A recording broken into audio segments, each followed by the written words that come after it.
స్పర్శ అనాథాశ్రమంలో నేటి సాయంత్రం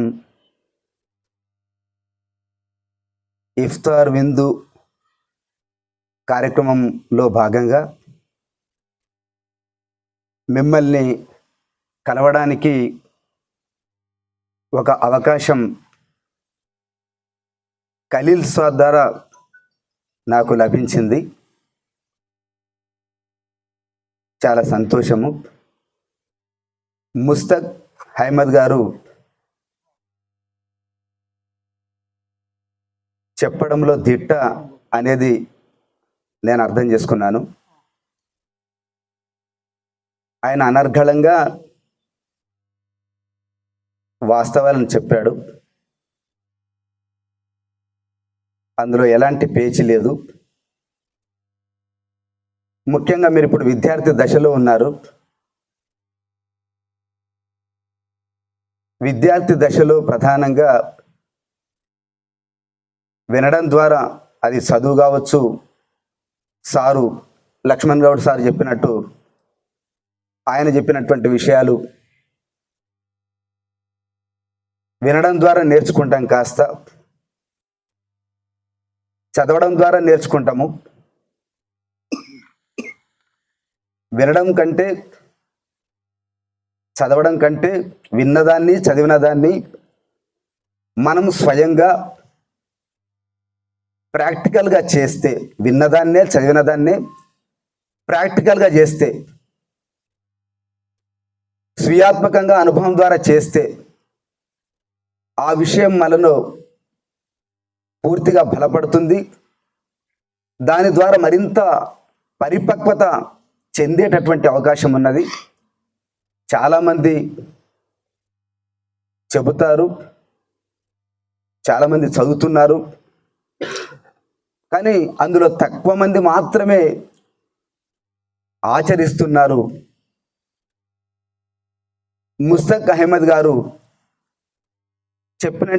చెప్పినటువంటి విషయాలన్నిటి కూడా మీరు ఆచరణలో పెడితే మీ జీవితాలు నిజంగా స్వర్గంగా ఉంటాయి. ఎలాంటి తప్పులు చేయకుండా సరైనటువంటి బాటలో నడిచి సరైనటువంటి జ్ఞానాన్ని పొందితే మీకు, మీ కుటుంబానికి, సమాజానికి, దేశానికి ఉపయుక్తంగా ఉంటుందని చెప్పేసి నేను ఈ సందర్భంగా ఆయన చెప్తుంటే స్ఫూర్తిని అందుకొని, ఈ చైతన్యాన్ని నింపుకొని మీకు చెప్పేటటువంటి ఒక శక్తి నేను ఇప్పుడే పొందానని నమ్ముతున్నాను. ముఖ్యంగా సార్ చెప్పినటువంటి విషయాలన్నీ కూడా మన మార్పు కోసం, మనం మారాలని. మనం ఎక్కడ మారుతాము? మారితే కుటుంబంలో మారాలి, తల్లిదండ్రుల ద్వారా. తల్లిదండ్రులకు ఈ చక్కటి విషయాలు, చక్కటి జ్ఞానం తెలిస్తే ఆ కుటుంబంలో విద్యార్థులు లేదా పిల్లలు మారే అవకాశం ఉంటుంది.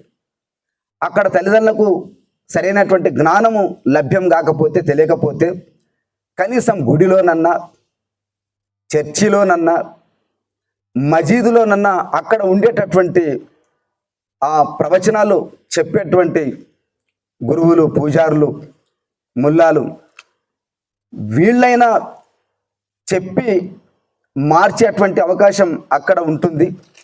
అక్కడ కూడా జరగలేదంటే, గుడిలో, మసీదులో, గుడిలో, మసీదులో, చర్చిలో జరగలేదంటే ఇంకెక్కడ జరగాలి? సమాజంలో అసలే జరిగే అవకాశం లేదు. కనుక బడిలో అవకాశం ఉంది, బడిలో అవకాశం ఉంది.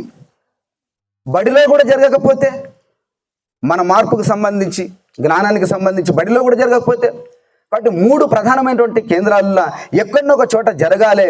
అట్లా ముస్తక్ అహ్మద్ గారు ఒక అన్ని మత గ్రంథాల సారాన్ని తీసుకొని తను మారి మనల్ని మార్చడానికి వచ్చినటువంటి సందర్భం ఏదైతుందో, ఆ మారడానికి సంబంధించిన విషయాలను మనం కూడా మన జీవితంలో ఆచరించే విధంగా పొందాలని చెప్పేసి ఈ సందర్భంగా నేను కూడా అదే దిశలో పయనిస్తానని చెప్పేసి, మీరందరూ కూడా మారాలని చెప్పేసి ముస్తక్ అహ్మద్ గారు ఇచ్చినటువంటి సందేశానికి నేను ముగ్ధున్నయ్యి ఆయనకు ధన్యవాదాలు తెలియజేస్తూ మీరందరూ కూడా భవిష్యత్తులో అట్లా పాటించాలని చెప్పేసి నేను తెలియజేస్తూ ఈ అవకాశం ఇచ్చిన మీ అందరికీ ధన్యవాదాలు.